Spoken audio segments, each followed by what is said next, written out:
শুরুতে ক্রিকেট প্রসঙ্গ। মোস্তাফিজকে পুরোপুরি সুস্থ করে তুলতে তাকে আবারও ইংল্যান্ডে পাঠাতে পারে ক্রিকেট বোর্ড। নিউজিল্যান্ডের বিপক্ষে 22 সদস্যের চূড়ান্ত দলে কাটার মাস্টারকে রাখা হলেও দ্রুতই তার মাঠে ফেরা এখনো নিশ্চিত নয়। শতভাগ ফিট না হলে মোস্তাফিজকে দলে রাখার বিপক্ষে টিম ম্যানেজমেন্ট। যমুনা নিউজকে জানিয়েছেন জাতীয় দলের pace bowling coach Courtney Walsh. এদিকে ঘোষিত দলে ইনজুরির কারণে অনিশ্চিত হয়ে পড়েছেন দুই বোলার তানভীর হায়দার আর এবাদত হোসেন। কাঁধের সফল অস্ত্রোপচারের পর পুনর্বাসন প্রক্রিয়া চলছে টাইগার পেস সেন্সেশন মুস্তাফিজের।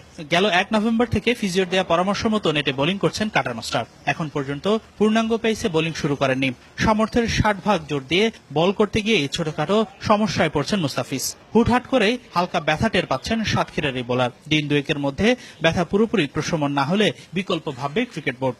সেক্ষেত্রে আবারও তাকে পাঠানো হতে পারে ইংল্যান্ড। সোমবার অবশ্য কোনো ব্যথা ছাড়াই নেটে বল করেছেন ফিস, আর তাতেই কিছুটা আশ্বস্ত টিম ম্যানেজমেন্ট। তবে ঝুঁকি নিতে চান না bowling coach Courtney Walsh. He has another meeting with the surgeon and the doctors just to make sure everything is coming on track.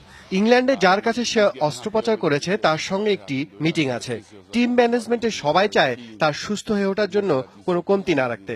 সবার একটাই চাওয়া নিউজিল্যান্ড সফরের আগে পুরো fit মোস্তাফিজকে। And his progress is properly monitored. মঙ্গলবার শেষ হবে কাটার মাস্টারের পুনর্বাসনের প্রথম ধাপ। এরপর সে সপ্তাহখানেকের ছুটিতে গ্রামের বাড়ি সাতক্ষীরা যাবেন। সেখান থেকে ফিরে আবার শুরু হবে দ্বিতীয় ধাপের পুনর্বাসন। তবে এখন পর্যন্ত ফিজের উন্নতিতে খুশি Caribbean great Courtney Walsh. It's too early. তার উন্নতি হচ্ছে, তবে আমরা সাবধান, তাই ধীরে চলো নীতি অনুসরণ করছি। ওর শতভাগ ফিট হয়ে ওঠাটা আমাদের কাছে সবচেয়ে গুরুত্বপূর্ণ। I'm ready for New Zealand. Mustafiz ছাড়াও নিউজিল্যান্ড সফরের জন্য ঘোষিত 22 সদস্যের দলে ইনজুরিতে আছেন আরো দুজন।